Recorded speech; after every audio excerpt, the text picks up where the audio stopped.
Hello friends, कैसे हैं आप सभी। उम्मीद करता हूँ आप सभी बहुत ही अच्छे और स्वस्थ होंगे। तो हमारे चैनल सरल प्रयास पर एक बार फिर आपका स्वागत है फ्रेंड्स आपके काफ़ी कमेंट्स आ रहे थे इसके रिगार्डिंग, लाइक हायर क्वालिफ़िकेशन के जो कैंडिडेट्स हैं उनका क्या होगा, उनकी सिलेक्शन होगी, उन पे कोई एक्शन होगा। तो इसमें इस सेशन को आप पूरा कंप्लीट देखिएगा, आपके सारे doubts, most of the doubts clear हो जाएंगे फ्रेंड्स। और प्लीज़ वीडियो को स्किप ना कीजिएगा, और अगर आपको ये वीडियो अच्छी लगती है तो लाइक कीजिएगा। तो यहाँ पे अब आपकी स्क्रीन पे आप देख रहे हैं फ्रेंड्स, जहाँ पे ये अब मैंने ये सेशन बनाया Punjab and Haryana high court की जो 300 PN वैकेंसी निकली थी 2024 में। इसका एग्ज़ाम अब ख़त्म हुआ है 22 अगस्त को, ठीक है। ये मल्टीपल शिफ्ट में था, इसका मतलब ये है कि काफ़ी कैंडिडेट्स ने एग्ज़ाम दिया था फ्रेंड्स। तो हम एक एक चीज़ पर बात करेंगे फ्रेंड्स, आप ध्यान से समझिएगा, ठीक है।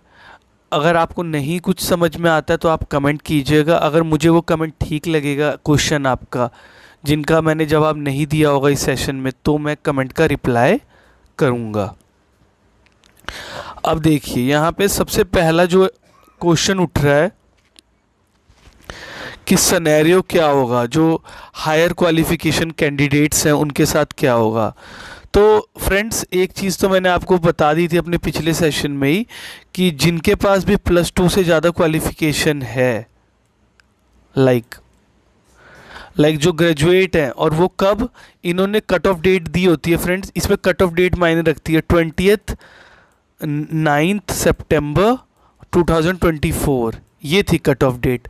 अगर इस डेट पे अगर आपकी ग्रेजुएशन कंप्लीट हो गई है तो आप बाहर हैं कंपटीशन से, आप एलिजिबल नहीं थे इस फॉर्म के लिए, ठीक है। क्योंकि उसमें क्लियरली मेंशन्ड है कि those candidates having the higher qualification than the prescribed qualification than the maximum qualification shall not be eligible for direct recruitment. तो ये आपका मैंने फर्स्ट डाउट क्लियर किया। आपको कट ऑफ डेट चेक करनी है, 20 सितंबर 2024 को आपकी ग्रेजुएशन कंप्लीट तो नहीं हो गई थी फ्रेंड्स। अच्छा, अब हमारे पास नेक्स्ट क्वेश्चन इसमें है हमारे पास, हाँ ये सेकंड पॉइंट आप देख लीजिए, they will not able to get job, no doubt.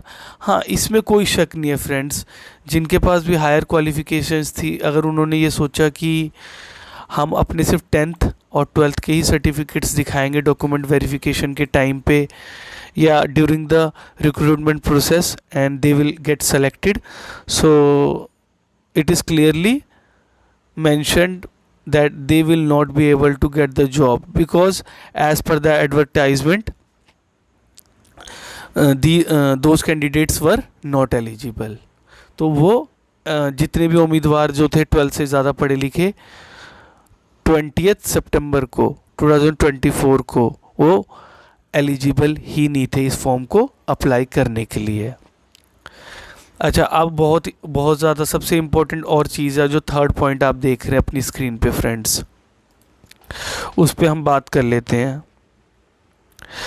अब यहाँ पे मैंने ये लिखा हुआ है कि action against such candidates depends on exam taking authority. हाँ ये तो है फ्रेंड्स, जो ये एक्शन की उन पे क्या करना है, लेकिन मैं एक चीज़ और क्लियर कर दूँ कि मोस्ट ऑफ द केसेस में क्या होता है कि जिसने भी एग्ज़ाम कराया वो बस ये होगा कि वो आपको कंपटीशन से बाहर कर देगा। उनके पास इतना वो नहीं होता टाइम कि वो इस सब जो लीगल जो इसमें प्रॉब्लम्स है इस तरह में स्टूडेंट्स के ऊपर इस तरह का एक्शन ले। हाँ किसी ने कुछ बहुत ही बड़ी गड़बड़ की है तो जाके हो सकता है कि उसके ऊपर कुछ लीगल एक्शन लिया जा सकता है डियर फ्रेंड्स। तो इसको आप अपने दिमाग से निकाल दीजिए, कोई लीगल एक्शन तो नहीं होगा आप पे, बिकॉज बस वो आपको कंपटीशन से आउट कर देंगे। तो आपको कहीं अगर आपको फियर था कि आपके ऊपर ऐसा कुछ हो सकता है, तो मेरे नॉलेज के अकॉर्डिंग ये नहीं होगा, एक्शन नहीं लिया जाएगा, लीगल एक्शन नहीं लिया जाएगा। हाँ बस जॉब नहीं मिलेगी आपको, लेकिन इस वाले पर्टिकुलर 300 PN की वैकेंसी में। अब नेक्स्ट देखते हैं फ्रेंड्स।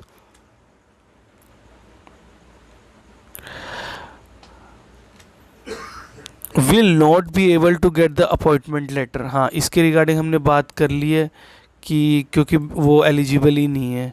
और ये सारी बात उन्हीं फ्रेंड्स के लिए हो रही है फ्रेंड्स जिन्होंने 20 सितंबर 2024 को अपनी higher studies means graduation complete हो गई थी जिनकी, और जिनकी नहीं हुई थी लाइक चल रही थी, सेकेंड ईयर में थे, थर्ड ईयर में थे, फर्स्ट में थे, उनको कोई दिक्कत नहीं। अगर वो सारे स्टेजेस क्लियर कर लेते हैं तो they will get the job, तो उनको डरने की ज़रूरत नहीं है।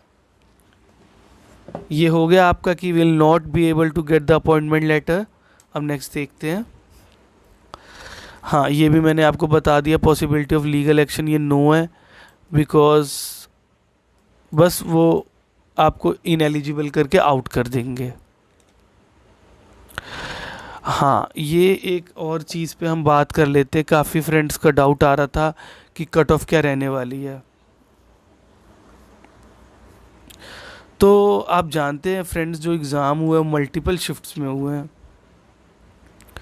तो इस वजह से क्या होता है, मल्टीपल शिफ्ट्स में होने का मतलब होगा एक तो नॉर्मलाइजेशन होती है, ठीक है, नॉर्मलाइजेशन होगी आपकी, प्लस नंबर देखिए मल्टीपल शिफ्ट्स में होने का ये भी मतलब है कि इसमें बहुत से ऐसे स्टूडेंट्स होंगे, लाइक कमेंट में आ रहा था कि 50% स्टूडेंट्स ऐसे थे जिनके पास ग्रेजुएशन की डिग्री थी।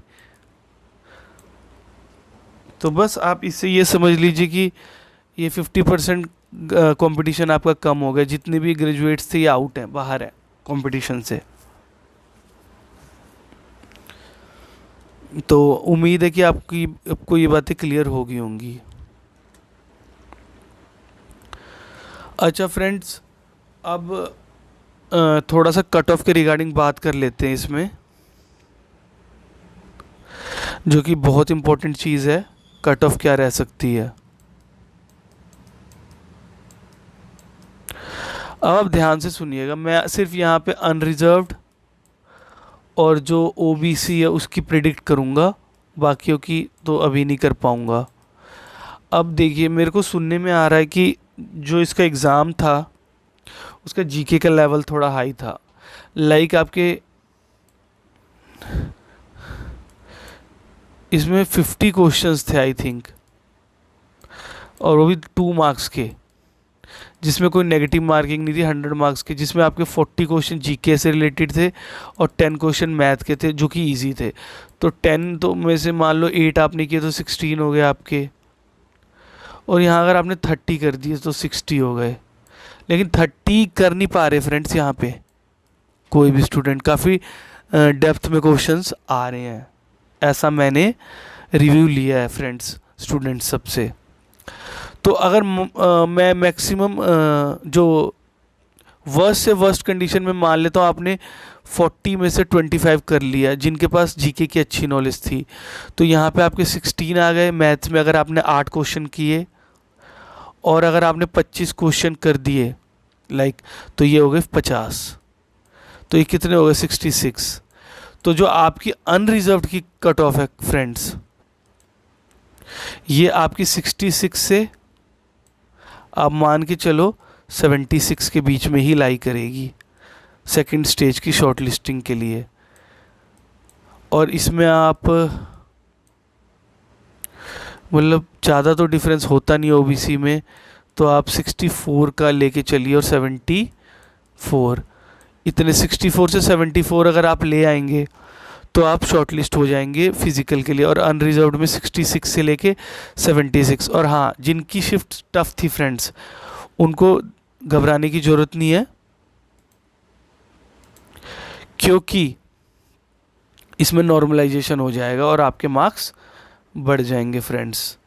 तो आपको टेंशन लेने की ज़रूरत नहीं है अगर आपकी शिफ्ट डिफ़िकल्ट थी।